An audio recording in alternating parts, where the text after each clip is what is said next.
இந்த கருத்தெல்லாம் பேசக்கூடாது அப்படின்ற இடத்துல இருந்து தான் நம்ம வந்திருக்கிறோம். அப்படின்ற இடத்துல இருந்து தான் நீலம் ப்ரொடக்ஷன் வந்து இன்னைக்கு வந்து செயல்பட்டு இருக்கு. அதுலேருந்து தான் நிறைய டிரெக்டர்ஸ் நீங்கள் வந்து வந்திருக்காங்க. ஸோ எந்த கருத்தினாலும் பேசலாம் அப்படின்ற வாய்ப்பை ஏற்கனவே இந்த தமிழ் சமூகம் உருவாக்கி வச்சிருக்கு. இப்போ தலித் இஷ்யூ பேசுறதுனால இது ஒரு சாதி திரைப்படம்னு சொல்லிட்டு முத்திரை குத்து சாதி திரைப்படங்கள் வருவதற்கான காரணம் ரஞ்சித்து தான் அப்படின்னு சொல்கிறதுக்கு முன்னாடியே பல வருஷம் காலமாக வந்து இங்கே வந்து சாதியை பற்றி வெளிப்படையாக பேசின படங்கள் இருக்குது. ஆனால் அது எல்லாமே என்னென்னா ஏற்றுக்கொள்ளப்பட்ட ஒரு சாதியாக இருக்கிறதுனால இவங்களுக்கு யாருக்குமே பிரச்சனையாக இல்லை. இங்கே திடீர்னு வந்து தலித் லைஃப்பை பற்றி பேசுகிறது தான் வந்து இவங்களுக்கு வந்து ஒரு சாதி படமாக மாறிருக்கும். இவன் வந்து காஸ்ட்டை பற்றி பேசுகிறான், நம்மளாம் ஒன்றா இருக்கிறோம், நம்மளாம் ஒன்றா பேசிட்டு இருக்கிறோம், ஒன்றா படுத்து தூங்குறோம், ஒன்றா வந்து சாமி கும்பிட்றோம், நமக்குள்ளே எந்த பிரச்சனையுமே இல்லை, இவன் தான் வந்து பேசி இந்த பிரச்சனை பண்ணுறான் அப்படின்னு ஒரு இடம் ஃபஸ்ட்டு திட்ட ஆரம்பித்தாங்க.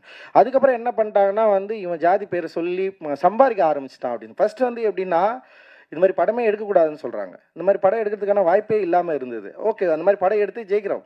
ஜெயித்த உடனே என்னன்னா இது வந்து ஒரு நல்லா இருக்கிற தமிழ் சூழலில் கெடுக்கிறதுக்காக வந்திருக்கிறாங்க, இது வந்து ஒரு படம் தான், இதுக்கப்புறம் வந்து ஒன்றா ஒர்க் ஆகாது, இவெல்லாம் ஒன்றுமே கிடையாது அப்படின்னு சொல்லிட்டு இன்னொரு அப்படி பேச ஆரம்பித்தோடனே அதுக்கப்புறம் வந்து என்னென்னா இன்னும் சில படங்கள் பண்ண ஆரம்பித்தோடனே வந்து என்னென்னா பார்த்தியா ஜாகுவார் காரில் வரான், ஏன் அந்த காசு வச்சு வந்து தலித் மக்களுக்கு ஹெல்ப் பண்ணலாம்ல அப்படின்னு சொல்லிட்டு பேசுறது இருக்குல்ல.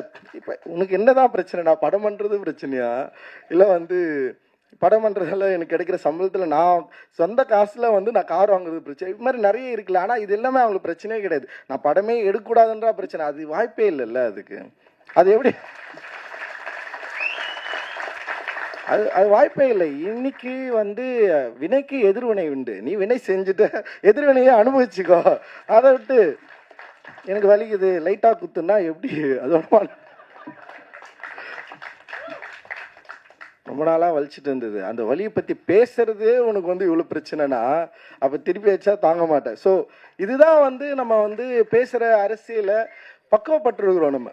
புரியுதா? இப்போ நீ கோவப்படுற மாதிரி நான் கோவப்பட முடியாது. நீ என் பேரை ஸ்ட்ரெயிட்டாக வச்சு கிரிட்டிசைஸ் பண்ணுற மாதிரி நான் சொல்ல விரும்பவே இல்லை.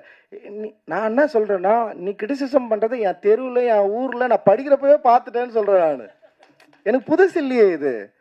புரியுதா உங்களுக்கு? நான் தெருவில் நடந்து வரப்பவே நான் பார்த்துட்டேன். அது செட்டர் கல்லில் போயிட்டு நான் வந்து ஒரு பால் வாங்குறப்ப என் கையை தொடாதன்னு இருப்பார். அங்கேயே நான் பார்த்துட்டேன். நான் என் ஊரில் சின்ன வயசுலேயே அதெல்லாம் பார்த்தாச்சு. நீங்கள் வராத, இங்கே நிற்காத, நான் கிரிக்கெட் ஆடுறப்போ நடந்த எல்லாமே இருக்கு.